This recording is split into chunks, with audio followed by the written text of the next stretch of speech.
Cuando uno piensa en los capos de la mafia, puede imaginarse a líderes curtidos, con décadas de experiencia y numerosos delitos a sus espaldas. Sin embargo, algunos llegan al poder a una edad muy temprana, preparados desde su nacimiento para dirigir empresas criminales.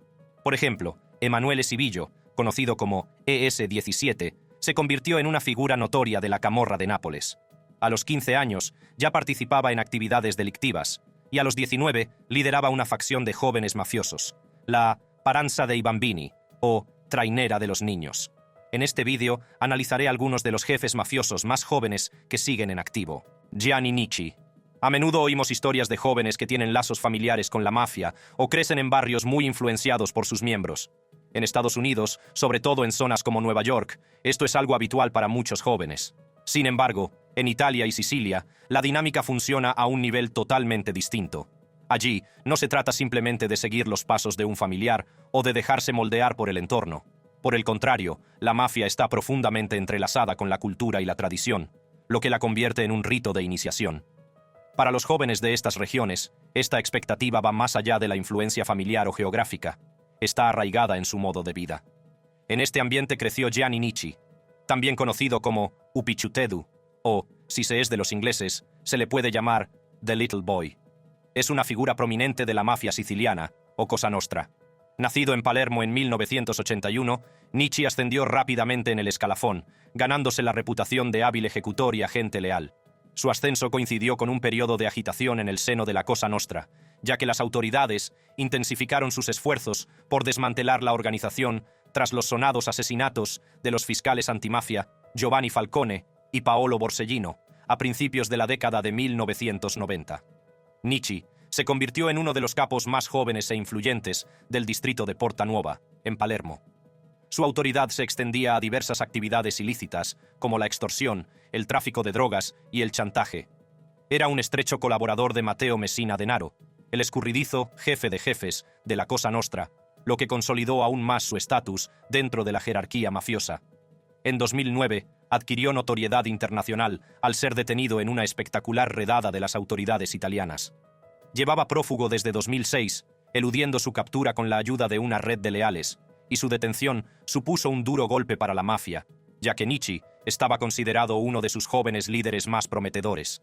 Mientras que el ascenso de Nicci refleja las complejidades culturales y jerárquicas de la mafia siciliana, el de Turmel pone de relieve los conflictos brutales y de poder que definen los bajos fondos de Quebec. David Pic Turmel. A los 27 años, Turmel dirigía la Blood Family Mafia, BFM, en Quebec. La BFM ha participado en violentos enfrentamientos con grupos establecidos como los Hells Angels, negándose a pagar los impuestos tradicionales y recurriendo a tácticas brutales, incluida la tortura. Turmel saltó a la fama por su control de lucrativas redes de distribución de drogas y por la voluntad de su banda de participar en brutales guerras territoriales para mantener el dominio. Su apodo, Pic, era un reflejo no solo de su reputación, sino de su aguda estrategia y su despiadado enfoque para consolidar el poder. Su banda, el BFM, ha protagonizado actos de violencia de gran repercusión en Quebec. En los últimos años, los BFM se enfrentaron a los Hells Angels durante una feroz disputa territorial en el este de Quebec. Este conflicto se saldó con secuestros, torturas y enfrentamientos armados, lo que supuso una importante escalada de la violencia entre bandas en la región. A pesar de la intensificación de los esfuerzos policiales, Turmel ha eludido su captura. Lleva prófugo desde 2023, con órdenes de detención dictadas contra él por tráfico de drogas y violencia armada. Las autoridades creen que se oculta en Europa, posiblemente con la ayuda de redes delictivas transnacionales. Se ha publicado una notificación roja de Interpol para facilitar su captura internacional. La empresa criminal de Turmel ha sufrido golpes por parte de las fuerzas del orden, incluida la detención de asociados clave.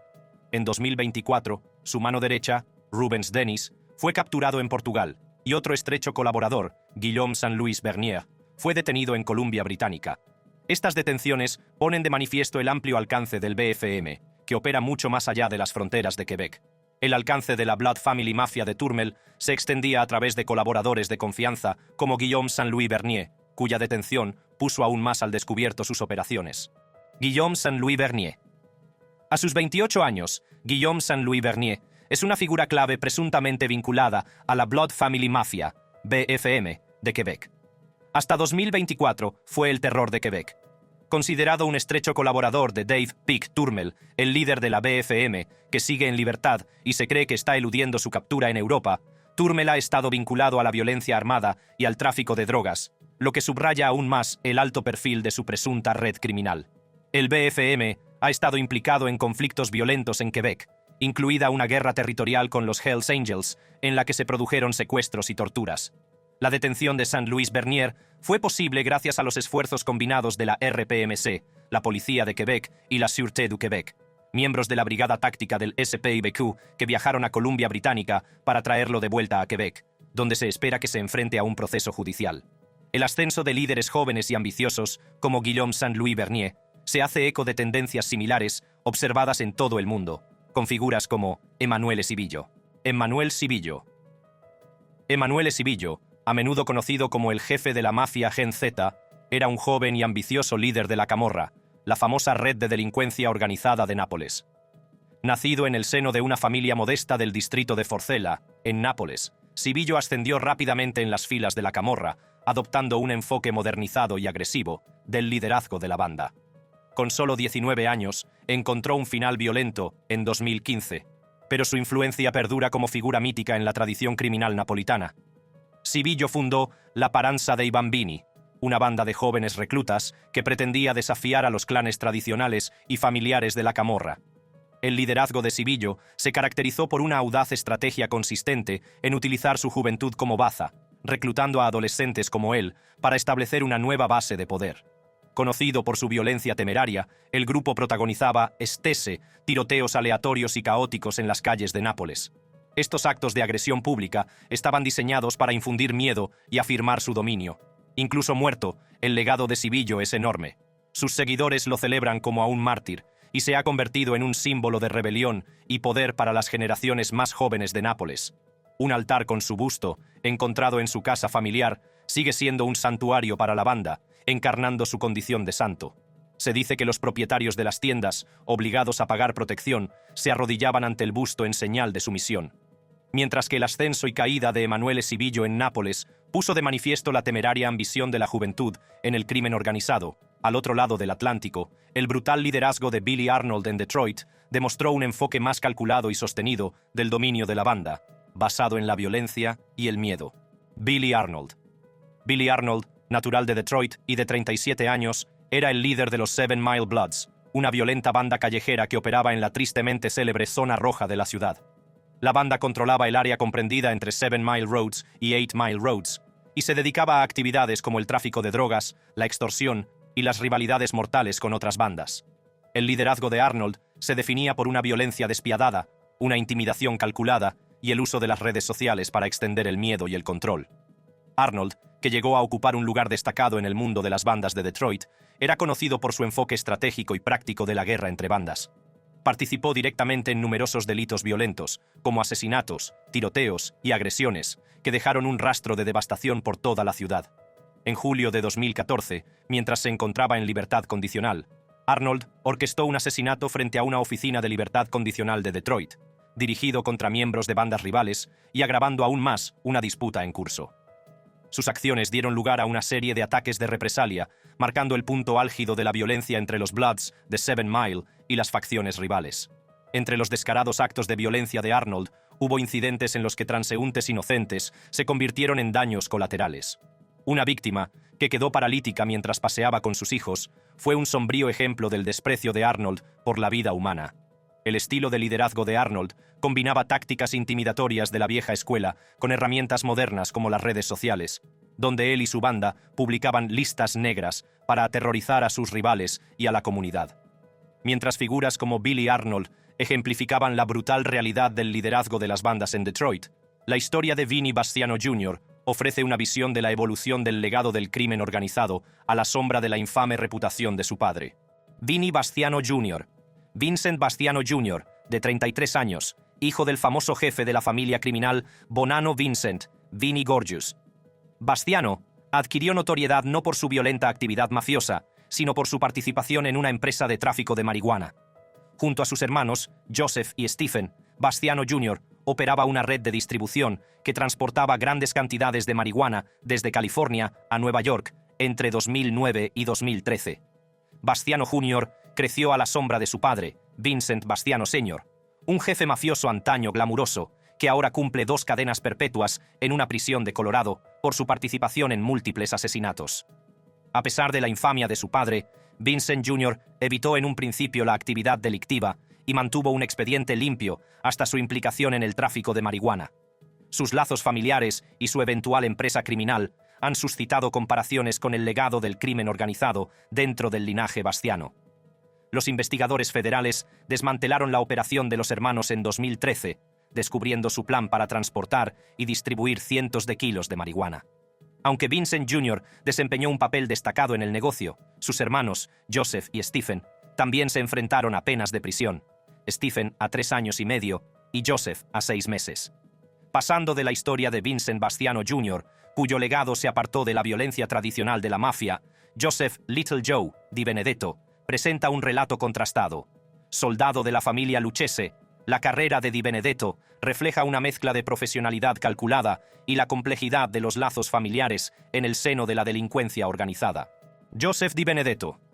Joseph Little Joe Di Benedetto, soldado de la familia criminal Lucchese y yerno del jefe Vittorio, Little Vic, Amuso, ha sido una figura notable en la facción de Brooklyn de la organización.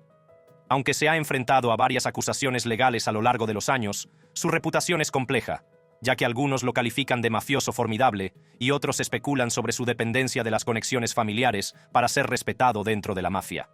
La carrera delictiva de Di Benedetto se caracteriza por su implicación en la usura, la extorsión y el chantaje en la construcción. En mayo de 2000 fue acusado de usura junto con el capo lucchese Joseph Tangorra y otros socios, lo que le implicó aún más en las actividades ilícitas de la familia. Al año siguiente, se vio implicado en el saqueo de los fondos de pensiones sindicales y en trabajos no declarados en empresas de la construcción, vinculadas al Sindicato de Trabajadores del Cemento y el Hormigón, Local 20. En 2002, se le imputaron otros cargos, como el de fraude en el sector de la construcción. En 2002, se enfrentó a nuevos cargos por extorsión en el sector de la construcción, junto al subjefe de los Lucchese, Steven Crea, y otros miembros de alto rango. Curiosamente, Di Benedetto se ha ganado una reputación desigual en los círculos mafiosos. Aunque sus lazos familiares con Amuso podrían sugerir que aprovechó su relación para ganar influencia, el traidor de los Lucchese, John Penisi, lo describió como un mafioso muy eficaz que no se basaba en el estatus de su suegro para hacerse respetar.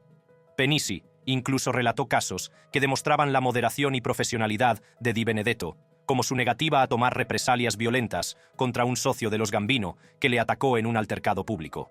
De la calculada profesionalidad de Joseph Di Benedetto, la narración pasa a Paulie Roast Beef Casano, un soldado lucchese cuyas hazañas criminales y apodo distintivo le convierten en una figura pintoresca pero formidable en las operaciones de la familia.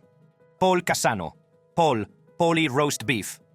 Casano, nacido en 1979, es un soldado de la facción del Bronx de la familia del crimen lucchese, conocido por su implicación en el crimen organizado que abarca el chantaje, el narcotráfico y la aplicación violenta de la ley. Su historial delictivo y su reputación dentro de la familia lucchese ponen de relieve su papel en algunas de las operaciones más importantes de la familia en la costa este. El nombre de Casano se hizo tristemente célebre tras una acusación formulada en agosto de 2016 junto a otras 45 personas vinculadas a empresas delictivas que se extendían por el este de Estados Unidos. Los cargos contra él y sus socios describían una amplia gama de actividades ilícitas, incluidos el tráfico de drogas y los delitos con armas de fuego. En mayo de 2017, Casano se enfrentó a nuevos problemas legales cuando, junto con destacados miembros de los Lucchese, como el jefe callejero Matthew Madonna, el subjefe Steven Crea Sr. y el consigliere Joseph Di Napoli, fue acusado de una serie de delitos de alto perfil. Entre estos cargos estaba el intento de asesinato en 2012 de un asociado de la familia Bonanno. Este incidente se inició a raíz de un enfrentamiento en el que unos socios de Bonanno irrumpieron en un club social del Bronx de los Lucchese, ofendiendo al subjefe Lucchese Steven Crea Sr. En represalia, Crea Sr. ordenó a su hijo, el capo Steven Crea Jr., que eliminara al agresor. Crea Jr. delegó la tarea en Casano y su compañero Vincent Bruno. Aunque Casano y Bruno intentaron el golpe, fracasaron, y el conflicto se resolvió finalmente sin más derramamiento de sangre. En 2017, Casano se declaró culpable de intento de asalto en ayuda del crimen organizado. evitando penas más duras, pero recibiendo aún así una condena de 18 meses de prisión. Tras su liberación, el 20 de septiembre de 2018, las actividades de Cassano siguen siendo de perfil relativamente bajo en comparación con sus hazañas anteriores. A pesar de su pasado criminal, Cassano se ha convertido en una figura memorable en la tradición mafiosa moderna, en parte debido a su apodo, Paulie Roast Beef, que añade un carácter distintivo a su legado dentro de la familia Lucchese. De las coloridas hazañas de Paulie Roast Beef, Cassano, pasamos a Pietro Tagliabia, cuyo ascenso dentro de la mafia siciliana refleja una mezcla de legado familiar y maniobras estratégicas, lo que le convierte en una figura fundamental en la evolución del liderazgo de la Cosa Nostra. Pietro Tagliabia. Pietro Tagliabia, nacido en 1978, es un destacado miembro de la Cosa Nostra, la mafia siciliana, con profundas raíces en el crimen organizado. A pesar de su relativa juventud, se le considera uno de los líderes emergentes de Palermo, preparado para influir en el futuro de la mafia. Su ascenso en la Cosa Nostra ha estado marcado por un legado de actividades delictivas y una historia familiar impregnada de tradiciones mafiosas. Tagliabia pertenece a una histórica familia mafiosa del barrio de Corso dei Mille de Palermo. Su padre, Francesco Ciccio Tagliabia, y su abuelo, también llamado Pietro, fueron figuras importantes de la Cosa Nostra. La familia era propietaria de pescaderías en Palermo y estaba implicada en el contrabando de cigarrillos y el tráfico de drogas. Francesco Tagliabia era famoso por su pericia con los explosivos y participó en numerosos asesinatos, incluido el atentado de 1992 en el que murió el juez antimafia Paolo Borsellino. Detenido en 1993, Francesco fue condenado a cadena perpetua en múltiples ocasiones en virtud del duro régimen penitenciario italiano del artículo 41 bis. La madre de Pietro, Giuseppa Sansone, fue la primera mujer acusada de complicidad con la Cosa Nostra. Tras la detención de Francesco, continuó dirigiendo las operaciones mafiosas de la familia, incluidas la extorsión y el tráfico de drogas. Sus actividades incluían actuar como intermediaria entre su marido encarcelado y otros jefes mafiosos. Fue detenida en 1997 y posteriormente condenada a 7 años de prisión, aunque finalmente fue absuelta. De las arraigadas tradiciones de la Cosa Nostra siciliana bajo el mando de Pietro Tagliabia, pasamos a las calles de Brooklyn, donde Moe Lick, Mo Money, Harrell y la Bully Gang forjaron un violento legado. Aunque separados por la geografía y el contexto cultural, ambos ilustran la naturaleza evolutiva de la delincuencia organizada, que combina un liderazgo despiadado con una empresa criminal calculada. Derrick D. Ayers y Moelik, Mo Money, Harrell. La banda Bully, una conocida banda callejera con base en Bedford-Stuyvesant, Brooklyn, dejó un rastro de violencia y destrucción por toda la ciudad de Nueva York y la costa este antes de ser desmantelada mediante una serie de condenas federales. Fundada por Moelik, Mo Money, Harrell, la banda operaba con una eficacia despiadada, dedicándose al asesinato, el chantaje y el tráfico de drogas que aterrorizaban a los barrios y extendían su influencia a los sistemas penitenciarios. Harrell, una figura calculadora y dominante, dirigió la banda desde sus inicios. Junto a él estaba Derrick D. Ayers, un antiguo socio cuyo nombre se convirtió en sinónimo de las sangrientas guerras territoriales de la banda. Ayers fue condenado por el asesinato en 2018 de Jonathan Jackson, miembro de una banda rival, durante una fiesta de presentación del sexo del hijo de Harrell. Este acto, emblemático de la violencia descarada de la banda, formaba parte de una disputa continua con las cuadrillas rivales. Franklin Spaz Gillespie actuaba como ejecutor y utilizaba la violencia como herramienta para silenciar a los disidentes y mantener el orden. Su condena por conspirar para asesinar a Mike Hawley, un informador que fue asesinado pocos días después de hablar con las fuerzas del orden, puso de manifiesto la determinación de la banda de eliminar las amenazas. Anthony Biggie Kennedy, un veterano miembro, estaba profundamente implicado en las operaciones de la banda, desde el tráfico de drogas hasta el mantenimiento del control dentro del sistema penitenciario. La actividad delictiva de la banda iba mucho más allá de los delitos callejeros tradicionales. Distribuían cocaína, heroína y fentanilo por toda la costa este, utilizando coches equipados con compartimentos ocultos. Su ingenio era evidente en sus métodos de contrabando de marihuana sintética en Rikers Island, empapando cómics y otros productos de papel para evitar ser detectados. Incluso estando encarcelados, Harrell y Kennedy dirigían operaciones, lo que demuestra el amplio alcance de la banda. Mientras el violento reinado de la Bully Gang en Brooklyn demostraba la brutalidad de las bandas callejeras locales, Edenilson Velázquez Larín y Hugo Díaz Amaya, de la MS-13, llevaron ese salvajismo a una escala transnacional. esgrimiendo el miedo y la violencia para dominar comunidades de toda la costa este de Estados Unidos. Edenilson Velázquez Larín, diminuto, y Hugo Díaz Amaya, Astilla. Edenilson Velázquez Larín, conocido como Pequeño, y Hugo Díaz Amaya, llamado Astilla, son altos dirigentes de la MS-13, una de las bandas transnacionales más violentas con raíces en El Salvador y Honduras. Ambos saltaron a la fama como figuras clave en las operaciones de la banda en Estados Unidos, supervisando brutales actos de violencia y orquestando actividades delictivas en Long Island y Queens. Larín, a sus 35 años, era una figura de miedo y autoridad dentro de la banda. Conocido por su liderazgo a sangre fría, fue responsable de ordenar o participar en varios asesinatos. En un caso especialmente truculento, presuntamente ordenó el asesinato de Eric Monch, otro miembro de la banda, delante del coche de Monge, momentos después de que la mujer y los hijos de Monge se hubieran marchado. Este acto fue emblemático de la disposición de la MS-13 a eliminar incluso a los suyos si se ponía en duda su lealtad. En 2016, Larín también atacó a Kenny Reyes, un hondureño de 18 años, sospechoso de estar relacionado con una banda rival. Tras entablar amistad con Reyes y atraerlo a una zona boscosa con la excusa de fumar marihuana, Larín y un cómplice lo mataron a machetazos. Estos actos violentos reforzaron la reputación de salvajismo de la MS-13 y contribuyeron a consolidar el temible estatus de Larín dentro de la banda. Amaya, de 36 años, compartía el carácter brutal de Larín y actuaba como ejecutor de alto rango. En 2022, ambos ordenaron el asesinato de Osvaldo Gutiérrez Medrano, otro miembro de la banda.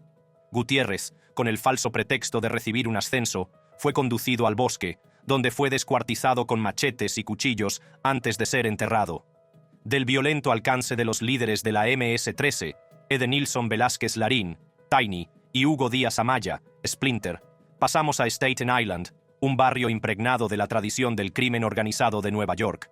Figuras como James Jimmy Frogs, Galeone y la presencia de la familia Lucchese ponen de relieve el papel de Staten Island como centro neurálgico de la historia de la mafia de la ciudad. James Jimmy Frogs, Galeone. Staten Island lleva mucho tiempo entrelazada con la historia del crimen organizado de Nueva York, como centro neurálgico de las actividades de la mafia. Aunque la familia Gambino suele dominar la narrativa, la familia Lucchese también ha dejado una huella significativa en el distrito. Una serie de incidentes de gran repercusión revelan su profunda implicación en el mundo criminal del distrito. Uno de los casos más notables relacionados con los Lucchese se remonta a 1989, cuando el asesinato del agente de la DEA Everett Hatcher conmocionó a las fuerzas del orden. Hatcher trabajaba de incógnito en Staten Island cuando fue asesinado por Costabile, Gus Farase, residente en Princess Bay. Farase, fugitivo, fue finalmente asesinado en un golpe orquestado por los socios de Lucchese James, Jimmy Frogs, Galeone y Mario Gallo, al parecer para aliviar la presión de las fuerzas del orden. Otro momento espeluznante se produjo en 1990 con el asesinato de George Booty Van Name. Fue ejecutado por testificar contra la Port Richmond Crew, con base en Staten Island. La banda, liderada por miembros como Anthony Tony Bones Lofredo, estaba muy implicada en el crimen organizado y el tráfico de drogas. La influencia de la familia se extendió a empresas criminales creativas, como la red de narcotráfico de Joseph Safuto, que operaba desde un camión de helados Lickety Split. Esta operación personificaba la audacia de los planes de los Lucchese, que mezclaban el comercio cotidiano con los negocios ilícitos. Incluso en la década de 2010, la familia Lucchese siguió activa. Las ceremonias de iniciación, como las presididas por Matthew Madonna, y el intento de asesinato de un testigo federal por parte de Joseph Big Joe Datello, ponen de manifiesto su perdurable presencia. Staten Island sigue siendo un bastión importante en las operaciones de la familia, cimentando su reputación en la historia de la mafia de Nueva York. De las calculadas acciones de James Jimmy Frogs, Galeone, pasamos a otra figura que navega por la peligrosa jerarquía del crimen organizado. Joseph Joey Riley, Lubrano, alias Big Joey. Joseph Joey Riley. Lubrano, también conocido como Big Joey, es un reputado capitán de la familia del crimen Lucchese, con una pintoresca reputación que va más allá de las actividades tradicionales de la mafia. Conocido como una figura carismática en el circuito de citas de la mafia, Lubrano ha sido relacionado frecuentemente con numerosas mujeres vinculadas al crimen organizado. Sus enredos amorosos no solo le han dado notoriedad, sino que también se han cruzado con importantes acontecimientos de la mafia. Uno de los aspectos más comentados de la vida de Lubrano tiene que ver con su exmujer, que supuestamente mantenía una relación sentimental con Michael Meldish, una conocida figura del AMPA del Bronx, en torno a la época del asesinato de Meldish en 2013. Algunos especulan que esta conexión puede haber desempeñado un papel en la muerte de Meldish, aunque se cree que otros factores, como las luchas internas de poder y las disputas por deudas, han contribuido. También se rumorea que la exmujer de Lubrano se relacionó con otras figuras prominentes de la mafia, como Vincent "Vinny" Gorgius Bastiano, lo que pone de relieve sus propias conexiones con el complejo entramado social de la mafia. El propio Lubrano ha sido descrito como una estrella en ascenso dentro de la familia Lucchese. Aunque en el pasado se le consideraba preparado para un puesto administrativo dentro de la organización, sus perspectivas pueden haber cambiado con la transición de poder de los dirigentes del Bronx a los de Brooklyn. Aún así, su condición de capitán afincado en el Bronx, con antiguos vínculos con figuras influyentes, le mantiene relevante en la jerarquía actual de los Lucchese. De las calculadas operaciones de Joseph "Joey" Riley, Lubrano en el Bronx, pasamos a Angelo Spata Jr., cuyos vínculos con la familia Colombo revelan las intrincadas intersecciones de la lealtad familiar y el crimen organizado. Angelo Spata Jr., conocido comúnmente como Little Angelo, es una figura única en el mundo del crimen organizado, que mezcla el legado familiar, la fama local y las conexiones con la mafia en una intrincada historia de poder e influencia. Nacido en el seno de una familia impregnada de las tradiciones de la mafia y de la cultura italoamericana, Angelo Spata Jr. aprovechó las conexiones de su padre y su matrimonio con la hija de Carmine Jr. Persico para establecerse como agente clave de la familia del crimen Colombo. El padre de Spata, Angelo Spata padre, empezó como un humilde vendedor de salchichas y pimientos en los famosos festivales italianos de Nueva York. Con el tiempo, sin embargo, se involucró con la familia Gambino en la década de 1980, rindiendo tributo a capos como Olimpio, Lilo, Garofalo y más tarde Jackie D'Amico, mano derecha de John Gotti. Aunque el mayor de los Spata obtuvo acceso a lucrativas concesiones para festivales, sus vínculos con el crimen organizado se hicieron más profundos, llegando a posicionarse como un socio de confianza debido a sus raíces sicilianas y a sus conexiones con los Zips de la familia Gambino, o facción de origen siciliano. Junior Spata heredó no solo los bulliciosos puestos festivos de la familia, como los de la fiesta de San Genaro, sino también sus conexiones con los bajos fondos. A través de su matrimonio con la hija del jefe de los Colombo, Carmine Persico, se convirtió en un mensajero de confianza entre Persico, encarcelado desde 1985, y el resto de la familia. Spata fue fundamental para mantener el control de Persico sobre la organización, repartiendo órdenes y garantizando que la comunicación fluyera sin problemas. En la década de 2000, Spata había consolidado su posición en la familia Colombo, dirigiendo operaciones de juego ilegal, máquinas de Joker Poker y empresas de préstamos ilegales. Su control sobre los chanchullos de los festivales, en particular el Figli di Santa Rosalia de Bensonhurst, era una empresa lucrativa en la que los vendedores pagaban miles de euros por operar por debajo de la mesa. Además, utilizaba su empresa, Toy Store Amusements, para gestionar máquinas de juego amañadas, lo que aumentaba sus ingresos ilícitos. A pesar de sus vínculos con la mafia, la familia Spata mantuvo una imagen pública prominente. Su casa de Dyker Heights se convirtió en una atracción local durante las Navidades, adornada con extravagantes decoraciones y atrayendo a multitudes de toda la ciudad de Nueva York. Lucy Spata, esposa de Angelo padre, fue incluso coronada reina de la fiesta de San Genaro, símbolo de la profunda integración de la familia en las esferas cultural y criminal. Del enredo de Angelo Spata Jr. en las operaciones de la familia Colombo, pasamos a los Chapitos, los herederos del cártel de Sinaloa. Su ascenso pone de manifiesto la evolución de la dinámica de la delincuencia organizada transnacional, que combina la tradición con la brutalidad moderna para dominar el tráfico de drogas en México. Los Chapitos. Los Chapitos, los tristemente célebres hijos de Joaquín, el Chapo, Guzmán Loera, se han convertido en figuras clave del cártel de Sinaloa y ejercen una influencia considerable en el narcotráfico mexicano. Joaquín Guzmán López, Ovidio Guzmán López, Iván Archibaldo Guzmán Salazar y Jesús Alfredo Guzmán Salazar son reconocidos colectivamente por su creciente dominio, especialmente en el mercado de las drogas sintéticas. Su poder proviene del legado de su padre, que heredaron tras su detención y extradición en 2017. Introducidos en las operaciones del cártel cuando eran adolescentes por el Chapo e Ismael, el Mayo, Zambada, los Chapitos aprendieron pronto los entresijos del tráfico de drogas. A mediados de la década de 2010, empezaron a imponerse como actores importantes dentro de la organización. Su ascenso se vio salpicado por incidentes notables, como su secuestro en 2016 por el CJNG en Puerto Vallarta y la extradición de su padre, que ahondaron las fisuras dentro del cártel de Sinaloa. Estallaron conflictos entre los Chapitos, su tío El Guano y facciones leales a El Mayo, que desembocaron en violentos enfrentamientos. Los Chapitos han modernizado las operaciones del cártel, haciendo hincapié en drogas sintéticas como el fentanilo y la metanfetamina. Dominan las rutas de tráfico hacia Estados Unidos y se han expandido a mercados emergentes, como Australia. Sin embargo, sus operaciones no han estado exentas de brutalidad. Al parecer, en 2023 impusieron una prohibición sobre la producción de fentanilo y obligaron a su cumplimiento con severos castigos, incluidas ejecuciones. Su control se extiende más allá de los estupefacientes. Han estado implicados en asesinatos de alto nivel, como el de José Rodrigo Arechiga Gamboa, el chino Anthrax, y son conocidos por su violenta imposición de la lealtad. A pesar de los contratiempos, como la detención y extradición de Ovidio, la capacidad de los Chapitos para movilizar respuestas armadas, como los bloqueos en Culiacán, demuestra su formidable influencia.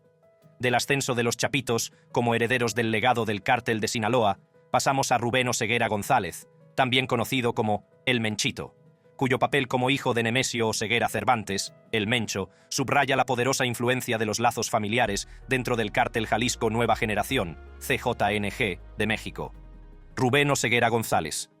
Rubén Oseguera González, más conocido como El Menchito, es un narcotraficante mexicano nacido en Estados Unidos y antiguo miembro de alto rango del cártel Jalisco Nueva Generación, CJNG. Nació el 14 de febrero de 1990 en San Francisco, California, y es hijo de Nemesio Oseguera Cervantes, el Mencho, líder del CJNG y uno de los fugitivos más buscados de México.